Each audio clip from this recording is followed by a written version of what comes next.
Welcome and thank you for joining us at the Center for Teaching Excellence for the third and final installment in our webinar series, the 3Ds of Online Course Development.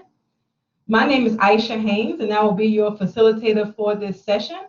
I am the Assistant Director at the CTE and a member of the Instructional Design Team. Casey Carroll, one of our instructional designers, is here as well as a moderator. In today's session, we will focus on building rapport with students and fostering a community of learners, the pros and cons of synchronous and asynchronous delivery methods, providing feedback, and I will end with 15 tips for success. Building community. I'm going to start out discussing how important it is to build community in our online courses. Online students want to connect with us, the instructor, and with each other, just as they do in face-to-face courses. It's in the first few days where we start to build a rapport with our students. Building community is intentional and requires us to plan our strategy in advance. Just as we do in a face-to-face course, we set the tone as the instructor. So think about some of those great things that you do that first day and think about how you can bring your technique online. Setting the tone. The key word here is community. Now let's talk about what we mean by community. Community helps keep students involved and engaged in our class. I am currently attending a distance education conference. There has been a lot of talk about making sure that we start our courses with a warm, engaging, and welcoming tone. That we use inclusive pronouns like us and we in our syllabi and our communication with students. That we use students' names when addressing them. That we use a variety of methods to increase the social presence in our courses. We set the tone for openness. We set the tone for inclusiveness. And we set the tone for engagement within our class. And all of this helps build our students' trust in us. If you typically teach face-to-face, think back to your first day of class and what do you do? As faculty, we do things like introduce ourselves, where we tell a little bit about our background, maybe something about our research or what we did over the summer or the holidays. We may share a slide set of some great places that we have visited that relates to the course. We'll have students introduce themselves to each other and start to try to learn names. And then perhaps there's an icebreaker of some sort. Of course, there's always a discussion of the syllabus and what book students need. And we might also explain our expectations and our course policies. What do you currently do during the first day of your course? All right, Tuesday mentioned doing icebreakers. We also have planning. Yvette mentioned introductions. Jeremy, syllabus reviews, small group activities, and icebreakers. Kristen mentioned breakout sessions as well as icebreakers.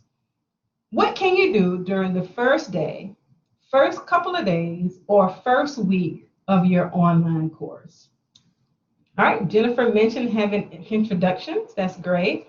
That's awesome, Jeremy. Recording a welcome video, creating the discussion post, and encouraging students to introduce themselves. Introductions by faculty typically occur in one or two ways, and that's number one, text, and number two, video. The self-introductions help students get to know us. Either you can include a text bio, a short welcome in the Meet Your Instructor section of Blackboard and include a picture, or you can consider recording a short introduction video. Remember, Your initial introduction should create a sense of connection between you and your students. You should present yourself as professional as well as approachable and include the essentials like your name, like your title, field of expertise, email address, phone number, and times when you are typically online or maybe reached by phone. Student introductions, as has been mentioned. Student introductions at the beginning of the class can help create a welcoming learning environment and a sense of community. We should ask students to introduce themselves and provide them guidance and our expectations. You may wish to ask students to respond to specific questions such as why they're taking your course, what are their strategies for success, what concerns they may have, what they expect to learn, or you may choose to let your students to decide what to include.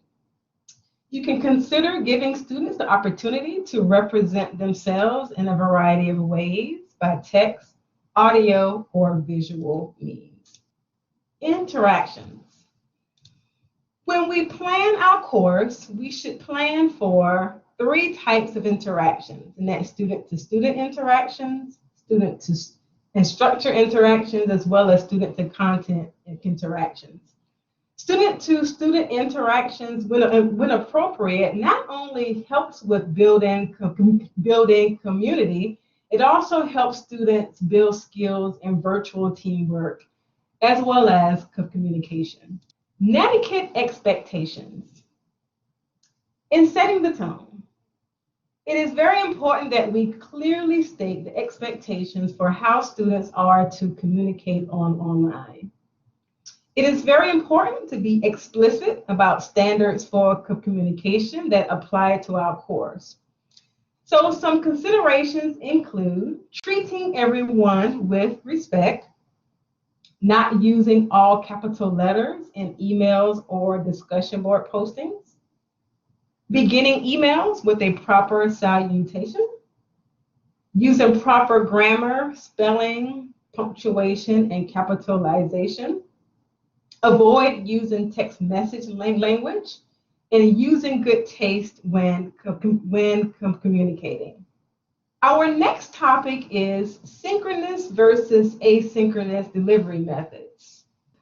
All right, so some of you may be asking, what type of delivery method should I use? Synchronous, when my students and I are online at the same time, or asynchronous, when students access materials such as lectures, third-party videos, readings, audio files, assignments, at different times, that anytime, anywhere access to information.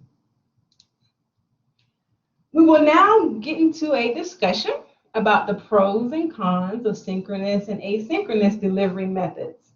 So I would like for you to go to tinyurl.com/3deliver. What I would like for you to do is click the plus sign under each section and enter some advantages and disadvantages of synchronous delivery methods. Also, what are some advantages and disadvantages of an asynchronous delivery method? Again, a synchronous delivery method is when you and your students are online at the same time using tools such as Blackboard Collaborate, Zoom, Google Hangouts. An asynchronous method is when students access materials at different times, that anytime, anywhere access to information. All right, so let's go ahead and start with the advantages of synchronous delivery methods. You all have noted that students have more opportunities to ask questions. And someone mentioned that same thing, and also to openly discuss materials and get feedback in real time. As we have so far for the advantages of synchronous. The disadvantages of synchronous, you all have noted, is students lose flexibility to complete work 100% at their own pace. Some advantages of asynchronous that you all have noted is that students can absorb the material at their own pace. It's good for reducing pressure, especially during the times that we are currently in with COVID. Students can work at their own pace. Yeah, that's good. And some disadvantages of asynchronous: much more difficult to establish community, and it could be difficult for students to ask questions and difficult to assess how students are advancing through the course materials. So let's start with some advantages of synchronous. Immediate interaction between the instructor and the students. Immediate feedback and the ability to ask those at the moment questions. The disadvantages of synchronous that I have on my notes is time barriers, as well as high-speed internet connections. When we have synchronous sessions, we want to make sure that they have a purpose. You're going to want to have a plan and an agenda. You can use the resources that you have in tools like Blackboard Collaborate, like muting microphones, using the raise hand feature, using the chat, perhaps having a student help monitor the chat for you, like how Casey is helping to monitor the chat for me. Effectively use the presentation options like sharing your PowerPoint, sharing your computer screen, using the whiteboard where people can draw, using the breakout groups so students can have small group conversations. You're going to want to also consider recording the session. Let's move to the advantages and disadvantages of an asynchronous delivery method. Some of the pros is that, as you all mentioned, students can progress through the information at their own pace. There is more time for reflection, and students can participate no matter their time zone. Some cons is that feedback is not in real time. A large part of teaching online is communicating consistently with students. We want to have a plan to help us manage our time and manage our workload. We don't want to put on this super person cape and try to be ultra responsive and ever present. You don't want to answer student emails at any hour of the day or night. You don't want to respond to every single discussion board post, and you don't want to design these elaborate assignments that take advantage of all the latest technology tools that are available to you. As you can imagine, this can be somewhat unrealistic and exhausting, and we definitely don't want to be exhausted. So students need to know that we are present in class. However, we do not need to be in class every single minute of every day. And there are ways to communicate with your students that will help them to know what to expect and help your workload too. For instance, letting your students know how often and when you will be checking and responding to emails, like 24 hours Monday through Friday and 48 hours on the weekend. Setting up a course cafe or a frequently asked questions discussion board for students to ask non-private questions and help each other with the answers. You can consider awarding extra credit points if they are answering questions correctly. I currently do this in one of my classes, and it works out very well. So let's talk about some other points that you'll want to plan in terms of communication. Develop a plan. Planning in advance what and how we will communicate will help us and our students. This will also allow us to schedule our communication in our week. You will want to consider ways students can track their learning progress, as well as plan for response time and feedback on assignments. You want to let students know how long it will take in your syllabus or your getting started section of your course. This will save your inbox from filling up with questions from students. Learning is more effective if students receive frequent and timely feedback. The feedback can come from you directly or from assignments and assessments that have feedback that's already built into them. Feedback can even come from other students who are enrolled in the course. We can consider including self-check quizzes and activities, as well as other types of practice opportunities that provide timely feedback. So we can think of assignments such as writing assignments that allow for the submission of a draft and suggestions for improvement, self-mastery tests that include informative feedback with each answer choice, interactive games and simulations that have feedback built within them, practice writing assignments, peer reviews and critiques. How about model papers or essays that students can view, or sample answers or answer keys that our students can view? Also, portfolios with a self-evaluation component, journals, as well as reflection papers. Feedback. What we want to do is plan in advance how we will communicate with our class. This can be once a week, this can be twice a week. You're going to want to think systematically. Some good practices are to include sending a reminder that they are starting a new module and what tasks they need to complete. Also, wrapping up the module where you may highlight some of the good assignments and maybe some things that students need to improve upon. Maybe also a weekly wrap-up of a discussion board thread. A frequent feedback from the instructor increases student engagement, and students are better able to manage their course activities when they know up front when to expect feedback from you. The course should provide clear information about when students will receive responses to emails and discussion posts, feedback on assignments, as well as grades.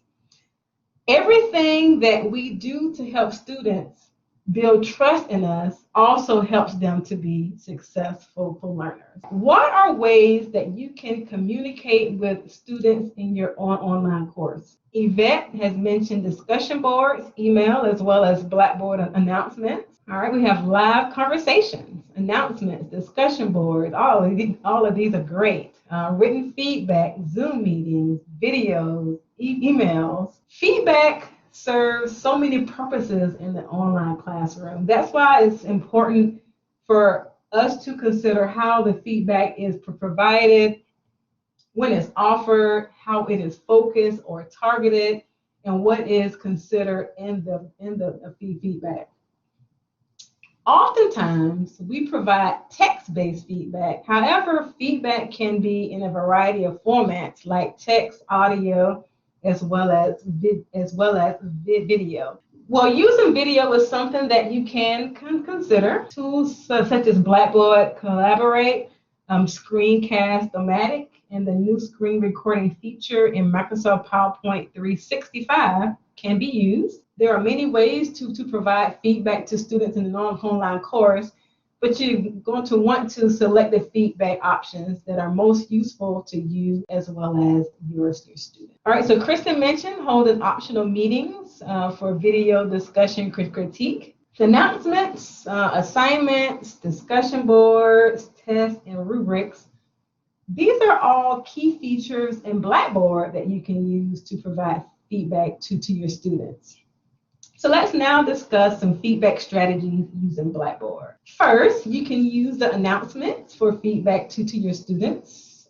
For example, you can highlight a great paper from a student's submission where you can point out specifics related to the grading rubric. Or you can summarize discussion boards from the week's postings. You can even post an announcement to provide feedback about overall test results and provide some suggestions for improving on future tests. You can collect work from students, review it, and grade it, as well as provide feedback with inline grading in Blackboard. With this feature, you can mark up student submissions using comments, drawings, highlights, strikeouts, as well as text boxes, as well as provide text-based feedback or attach a file such as video with feedback.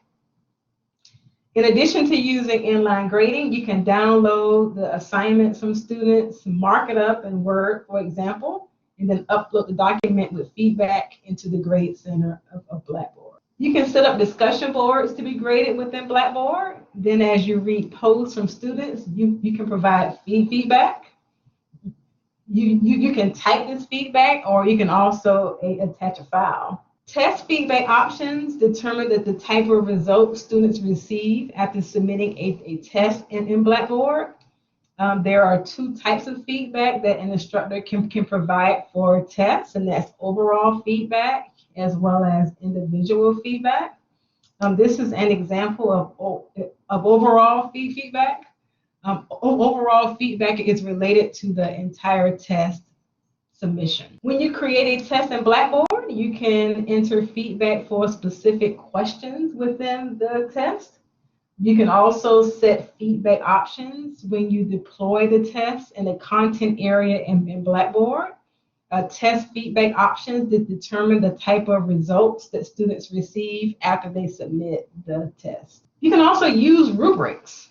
Rubrics provide criteria for students to see how their work compares with expectations and helps them to focus their work. Using the Blackboard rubrics feature, you can create an online interactive rubric and then measure an assignment against the detailed rubric. When grading with the rubric, you can provide feedback for each criteria on the rubric as well as overall feedback. So which of the tools do you currently use that I've discussed, or which tools haven't I discussed that you use in Blackboard? All right, so Kristen and Jeremy both mentioned that they use the rubric feature. I use that in my classes as well, and it's a great feature. It saves time when I'm grading. All right, Jeremy also uses announcements as well as the discussion boards. Now for some tips for success. I would like to hear your tips for success first. All right, so what I want you to do is go to tinyurl.com/3deliver-tips, and I would like for you to input 1 to 3 tips to successfully deliver an online course. All right, we have one great response here already. Providing spaces for students to engage directly with one another, like peer feedback sessions where they're in face-to-face and in breakout rooms, following guided discussion prompts and requiring them to respond to each other's discussion posts. Awesome. Communication before the course. Being sure that we effectively plan. Yes, providing consistent and quality as well as reliable communication to our students in our courses. Being flexible and pacing, yes. Clarity, planning, and connecting students to the materials as well as to one another. All right, we can continue to post those here, and I'll go ahead and share my 15 tips to success. If you don't remember anything from this presentation, remember these 15 tips. Make your course available online in advance of the start date so students can know in advance what to expect. Email a welcome message before your course begins. Create an instructor page that introduces you, and this can be text or audio. Have students introduce themselves. Remember, we talked about community. Create an icebreaker or scavenger hunt or even a syllabus quiz at the beginning of your course. Create a course video tour to show students around your course. Log into your course and monitor your course regularly. Post announcements on a regular basis. One good thing is that you can also send the announcements as emails in Blackboard. Communicate the academic support that are available to students. Create weekly introduction videos or a weekly outro video to end the week. Have online office hours. You can use tools like Blackboard Collaborate, Google Hangouts, Zoom. Set the communication rules in your course. Proactively create course management techniques for yourself where you manage your workload. When communicating with students, use their names. This helps to create a sense of community. Provide frequent and timely feedback to your students, and consider using a frequently asked questions discussion board where students can post questions and you can answer them. All right, so those are the 15 tips that I have for you. And here is a link to some helpful documents that includes the 15 tips that I discussed. And so my final question for you is, what questions do you have for me? So the question is, what are our thoughts on holding additional optional sessions for additional participation? I think that's a great idea. I mean, it's optional. Students can attend if they want to or not. If it doesn't fit their schedule, then they may not attend. But I do have one client who is holding some optional sessions for students, and that's going very well. It gives students small group interactions with you, since you currently have a large course. So I think that it's good to hold those optional sessions. It is optional, so students can decide whether they come or not. If you are sharing some information that may be beneficial to everyone in the class, and then you can consider recording that section and then sharing that out to your students so that everyone can benefit from what happened in those sessions in case they were not able to attend. I would like to thank you all so much for attending this session. Hopefully you all gained some information that you can use in your particular courses. If you have any questions, please feel free to reach out to me, or you can contact us at the CTE. We can work with you one-on-one to design your course or provide you feedback on your course if you already have it designed. And once again, thank you so much for attending, and please feel free to reach out to us if you have any questions or need any assistance designing, developing, or delivering your online